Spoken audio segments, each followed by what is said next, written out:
Dr. Christopher Crowell was educated at the University of California, Berkeley, and received his MA in Higher Education from Maharishi University of Management, Fairfield in Iowa, USA.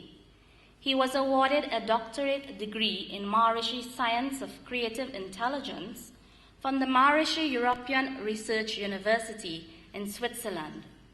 He was appointed by Maharishi as Master of Religion and Culture of the Global Country of World Peace.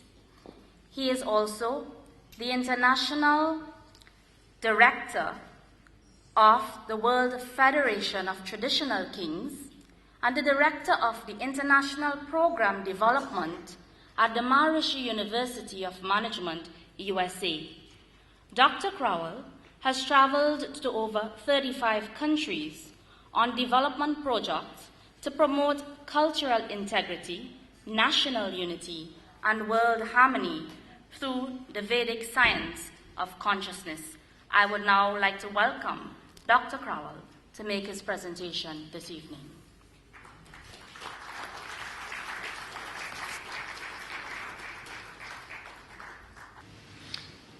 Thank you very much, Madam Chair. Your Holiness, Shankaracharya Maharajji, Maharaj Adiraj Radharamji, revered spiritual luminaries, esteemed distinguished scientists, guests from all over the world. This conference is a great inspiration, I think, to all of us. And it is really the feeling of Vedic times returning, both here in India and throughout the world. And one's heart swells with the feeling of Ved Bhumi Bharat Vijayante Taram. I wanted to reflect just for a moment at the beginning of speaking on culture on the beautiful and nourishing influence of Mother Divine in the world. Every morning when I get up, my dear wife says to me, "Are you ready for puja?" And most days I say, "Yes, I'm ready." And off we go to Adirudra. And like this, throughout the world, wives and mothers are constantly seeing that we are going to school, that we are being fed on time, that life is flowing in progress, and as much as possible within the family, that we are living in peace. And I think it is the aspiration of every mother to see that their family, their community, their nation and world is always flowing in that theme of Mother Divine, always flowing in that Vedic ideal of Vasudhaiva Kutumbakam. And I give great appreciation to that aspect of Mother Divine, which is found in every culture of our world family. Mothers, wives are there everywhere, every land, and they all want the same thing. They want the fullness of life in their culture, for their family, and to see that their children grow up in a world of peace. I'd like to reflect for a few minutes on the theme of culture in light of Vedic science. The area of culture, as I said, of family heritage, of religion, customs, traditions, are perhaps the most intimate aspects of our life. The very word culture means to nourish, to grow, and not just grow, but to become more refined in higher states of experience, coming closer and closer to the divine. Culture is our identity, and in its deepest sense is our connection to nature and our path of evolution. Culture is all that enriches life in a particular climate and geography. The source of culture is, of course, ultimately that silent and holistic level of nature's creativity and intelligence that has been described by modern science as the unified field of all the laws of nature. The unity of nature emerges through its own self-interacting dynamics into the infinite diversity of creation, reflecting the eternal evolutionary impulse of the unified field to know itself in totality.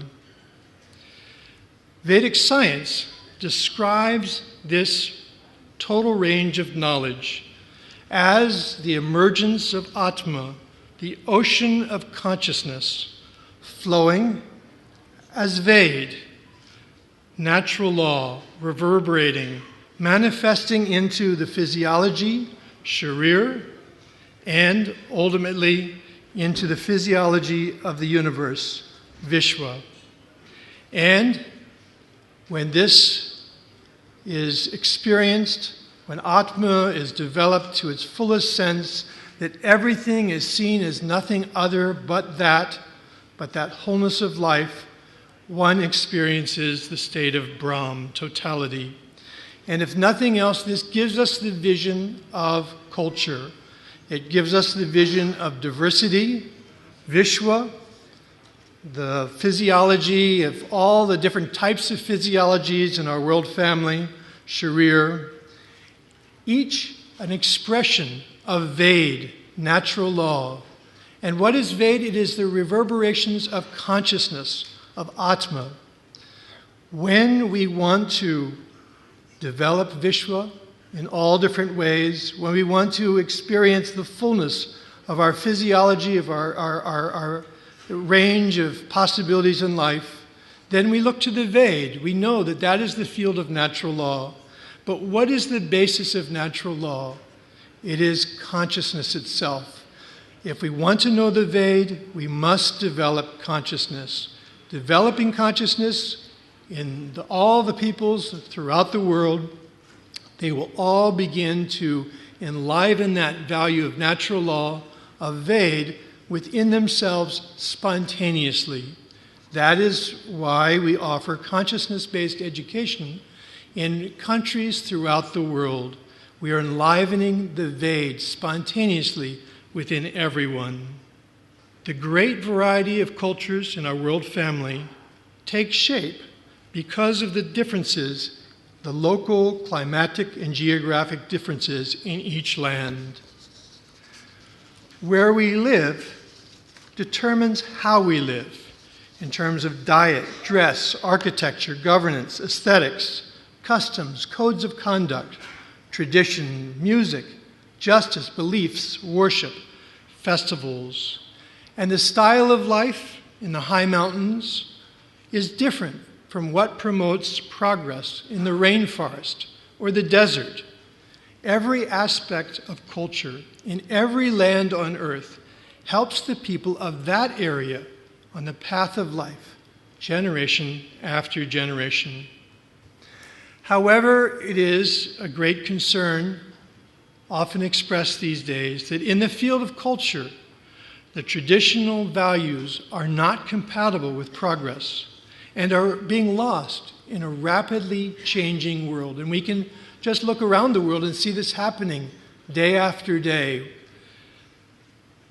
Advances in communication and travel open great new vistas for opportunities, for knowledge, growth, development, but at the same time are influencing and distorting patterns of behavior that have their roots in natural law and have sustained life for generations.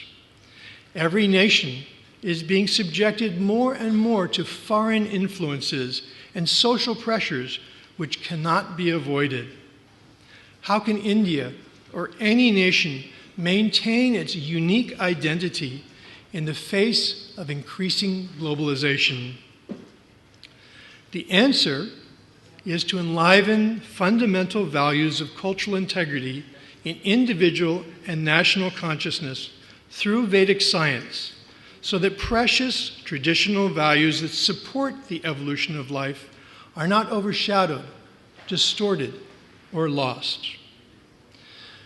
Maharshi's Vedic technologies of consciousness develop 6 essential qualities in the mind, body, behavior, and society to promote the cultural integrity of the nation. These are stability, adaptability, integration, purification, growth, and creativity. The development of these fundamentals of cultural integrity through Vedic science will ensure that every culture of every land is stable, able to provide for the continuity of life, is adaptable, accepting new opportunities, new situations, new ways of thinking and doing things that may help it achieve its goals, that it naturally integrates what is good for the culture and helps it to progress, while naturally purifying itself from anything that is harmful or damaging, and as a result, continues to grow. Ultimately, a culture must display creativity, reflecting the culturing, creativity, and intelligence of nature, which upholds everything on the path of evolution. Extensive scientific research on Vedic science shows that when people of a particular culture practice transcendental meditation and its advanced techniques, these key values of cultural integrity are spontaneously enlivened, reflecting an intimate connection to the evolutionary force of natural law. And here we see just a few examples: stability, calmer response to stress; adaptability, greater trust and acceptance; integration of brain activity; purification, decreased crime; growth, increased intelligence; creativity, greater productivity. And like this, the hundreds of scientific studies that have been done on Maharshi's transcendental meditation show that Vedic science enlivens these key qualities. And on this basis, cultural traditions will always be lively, upholding peace, progress, and prosperity, and therefore always relevant and meaningful for every generation. In addition to promoting the integrity of every culture, Vedic science can also play a key role in ending the constant challenge of cultural and religious conflict in our world family. Today, we see that whenever stress builds up in collective consciousness, it seems to break out along the dividing lines between ethnic, cultural, and religious groups. It is ironic because the people of all cultures share the same goal: to live in fulfillment and abundance in the light of God. They only do so in the language of their tradition. As Maharshi has beautifully commented, every religion is a way to God. Every culture is the way to culture perfection in life. Every language is proceeding to bring perfection to life. The descriptions of transcendental consciousness, of the light of God shining in human awareness, are found in all scriptures and are echoed in the lives of revered saints and sages of all religious traditions. They are each a profound inspiration for seekers of every culture. In the language of Veda, transcendental consciousness is Atma, the ocean of consciousness.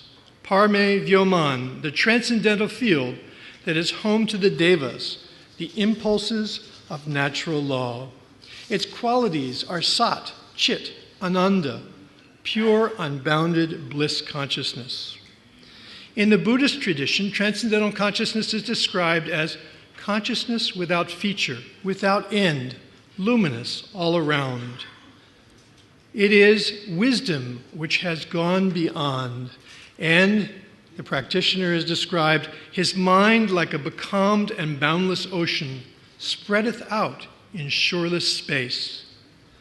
Christianity describes this as the real light that enlightens every man, the kingdom of heaven that is within you. It is rest in the midst of the world, and one is exhorted to be still and know that I am God.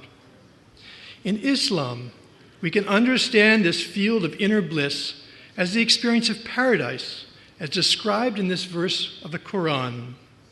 O thou soul which art at rest serene, return to the Lord, joyful and pleasing to him. Enter thou amongst my servants. Enter thou my paradise. And I would like to suggest a comparison between this beautiful example from the Quran and the description of yoga in Vedic science, in the Vedic literature. O thou soul which art at rest serene, yogash chitti vritti nirodha. Yoga is the complete settling of the activity of the mind. Return to the Lord, nivrittitvam, transcend. Enter thou amongst my servants, yasmin deva adivishve nishedu, in which reside all the devas, the impulses of creative intelligence, the laws of nature responsible for the whole creation. Enter thou my paradise, Brahma sansparsham atyanta sukham. Contact with Brahman is infinite joy. But higher consciousness, enlightened consciousness, should be for everyone throughout society, not just one or two in a rare age, but for the whole population of every generation. And now this can be achieved through Vedic science. The practice of transcendental meditation spontaneously enlivens the brain functioning so that the awareness begins to project greater harmony, greater positivity, and live more and more in accord with the evolutionary flow of natural law, or as we could say in spiritual language, the will of God. Spiritual traditions throughout time have described this as the intended state of human affairs. From the Veda, yatinam Brahma bhavati sarati, for those who are established in the singularity of fully awake self-referral consciousness, Brahma, the creator, the infinite organizing power of natural law, becomes the charioteer of all activity. And what is the result of this? Ram Raj, the administration of higher intelligence for perfection in all areas of life. This is echoed again in all traditions, from Christianity, thy will be done on earth as it is in heaven. I am the light of the world. He who follows me will not walk in darkness, but will have the light of life. And from the Buddhist tradition, he who has tasted the sweetness of solitude and tranquility is free from fear and sin, while he tastes the sweetness of drinking in the law, natural law. Maharaj Rajaram's discovery has shown, in terms of Vedic science, that everyone of every culture and tradition is made of Ved. Vedic science is a complete science of life now, restored in its purity and effectiveness by Maharshi, that is both modern and ancient and eternal. It is clearly understood in light of the most advanced scientific theory and research. Vedic science is universal and provides support and fulfillment to the aspirations of all peoples, of all cultures and religions, like the trunk of a tree which carries the sap to nourish every branch, fruit, and flower. Some branches bow to the east, and some bow to the west, but every branch should bear the fruit of enlightenment for a heavenly life on earth. Nature loves variety, and world harmony is not based on the fusion of different cultures. It depends on the ability of each culture to maintain its own integrity on the basis of the infinite adaptability that characterizes life lived in accord with the laws of nature. Like the many colored pieces of a mosaic or the varied tunes of an orchestra, each fully integrated culture will contribute to form a harmonious world. And by enabling each culture to maintain its integrity, will form a bond between all cultures that will be the permanent basis of world harmony. However, unity and diversity of life cannot be achieved unless the consciousness of our world family awakens to higher intelligence. We must allow unity to dawn on the level of the brain physiology and become the natural and innocent experience of every person. A family is differences coming together to promote the maximum evolution of life. We would all like to achieve the Vedic ideal of Vasudhaiva Kutumbakam, a loving family of 7 billion sustaining a world of peace. This aspiration to end conflict in our world family and to create unity in diversity is now possible using Vedic science and technologies of consciousness. It is possible to achieve the invincibility of every culture, every tradition, every nation, and enjoy all good for everyone and non-good to no one. Even a small group of less than 4,000 people practicing transcendental meditation and its advanced technique, yogic flying, can create in India a coherent national consciousness, a Rashtriya Yoga for an invincible India, an ideal India, enjoying unlimited progress, free from problems. And in our world family, a group of only 9,000 Vedic pundits in the Brahmastan of India could create a Vishwa Yoga and ensure peace for every nation. In 1975, Maharshi said, "Through the window of science, we see the dawn of the age of enlightenment." And now, in this scientific age, it is the time for Vedic knowledge to be appreciated in every land as a complete science of life that will, as Maharshi first declared, lead to spiritual regeneration of all humanity, a heavenly life on earth for this generation and for all to come. Thank you very much. Jai Gurudev.